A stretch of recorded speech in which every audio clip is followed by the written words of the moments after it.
Well, good evening and welcome to the program. Now, I know I promised that I would release my 5 things you can count on in real estate for 2011 this week, but I had such a great response to the 2 videos I released on YouTube and Facebook this week.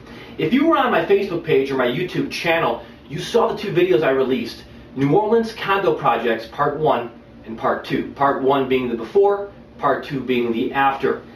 Lots of feedback on that. Lots of people wondering how I was able to get that job done for only $8,000. So during the video in part 2, and by the way, to my friends in Germany, guten Tag, unfortunately you can't see part 2. It's been banned from Germany. I guess the Germans thought it was controversial. I didn't think it was that controversial, but I did think there was some value there. So I want to break that down now, because during that video, what I did was I talked about the final product, the presentation. I dropped a few names about where I got some of the products from and how I was able to do it.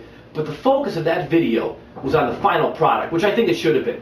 So I'm taking the time now to produce this video so that you can watch this video and see exactly how I was able to do the entire project for only $8,000.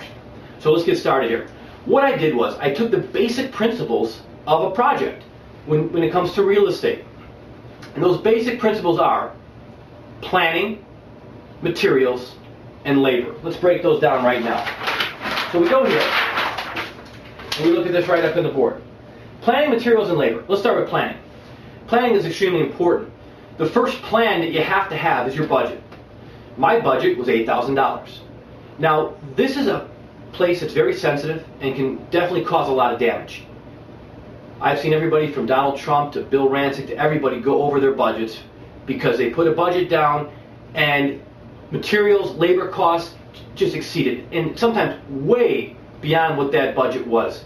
You can't do that, especially in this economy. We're talking bankruptcy, foreclosure, and credit problems. I was determined not to go one penny over $8,000.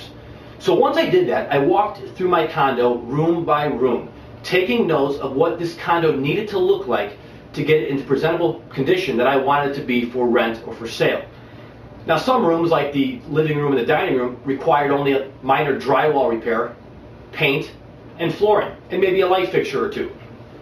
Other rooms, like the bathroom and the kitchen, total rehab. That was where the bulk of my funds were going to go, was to the kitchen and the bathroom. So I did my planning, room by room, walk through, and then I also planned what these rooms were going to look like. Now, I worked with a design team. One of Nate Berkus's proteges had volunteered her time to help me out with this, which was great. But I do want to say that if you don't have a design team to work with, it's okay. Because what you can do is just go to your local Barnes & Noble or bookstore and get a kitchen and bath magazine. There you can see the latest trends, the hottest fashions when you talk about bath and kitchens. And those are what sell or rent properties for top dollar. So keep that in mind. You can see what looks good, what doesn't look good, and what will go with what when it comes time to plan and do your kitchen or bath makeover. So planning was number 1. Once the plan was in place, it was time to purchase the materials. Now, this is where you can save a lot of money as well, because there's a lot of stores out there that are not doing so well in this economy. So what I would do is I would price shop. Home Depot, Lowe's, I'd use my camera phone, take pictures, bring it over to the other store. Hey, can you beat this price? Sometimes they could, and sometimes they couldn't. But if they could, I saved a lot of money. So I could do that with paint and with ceramic tile and light fixtures and some bath fixtures. But when it comes to marble and when it comes to cabinetry, we're talking about more money here. We're also talking about bigger variances. And I went a step further. I didn't just price shop from one store to the other. The project itself was in Louisiana. I live in Chicago. I price compared from state to state. Now, Chicago has a much larger population than Louisiana, so there's a larger selection of cabinetry and marble, which means there's more leeway on pricing. I got such a great deal on my cabinetry by just being a smart shopper that I saved $1,800 on those cabinets over the next best price. And on top of that, it was cheaper for me to drive those materials down from Chicago to Louisiana than have them shipped down or buy the products in Louisiana. That's why I did it.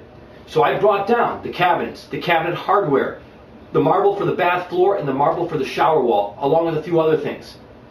That's what I did. But again, I wanted to save the most money. I was on a strict $8,000 budget. So keep that in mind. Definitely, the prices do vary. Finally, labor. Now this is where you can save a lot of money. Now I've been in real estate for 10 years.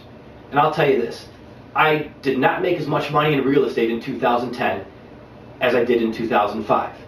There are very few people who did, including contractors. Contractors are hurting. Many are out of business. So they're just happy to get work, as we all are in this real estate industry right now. This is a very tough time for all of us. So what I did was, once I purchased the materials, I subtracted the material price from the $8,000 plan, and that was what I was left with. And that was my labor budget. So I brought in some contractors for the bidding process for this project. I said to them, in addition to seeing their portfolios and calling their references to make sure they were legit contractors, I said to them, look, here's the deal. I've got a strict budget. I can't go one penny over, otherwise the check will bounce. So can you do this job for this price? If you can, let's talk more. If not, have a nice day. Now it might sound tough and harsh, but you have to be. Otherwise, it's me that's going to lose the property through bankruptcy, foreclosure. So I can't afford to do that, and you can't either. You've got to play hardball here. This is where you can negotiate the most, because this is somebody's time. What is their time worth? And everybody's time is worth something different. Finally, I found a guy that could do the job. Great track record, great references, and he was happy to do it. It was right around the holidays. He knew that he had 10 days guaranteed work with a nice salary to boot, where he could take it and purchase holiday gifts and have money left over. So he did very well, and he was very happy, because it's either sit around the house and wait for that phone to ring, or take this job and have guaranteed money. Not to mention the fact that he took pictures as well, that he could use in his portfolio and leverage that, showing that he does high-end projects. So you see, $8,000 might seem like a big challenge when you look at it from the small picture. When you take the big picture and you break it down piece by piece, it's definitely possible. And I know you can do it too, but you just have to have the plan. Focus on comparing the materials and negotiate the labor.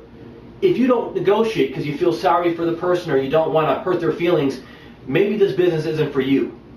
But if you really want to stick to your budget, maximize your potential and not risk losing your house, then yes, you've got to be tough here.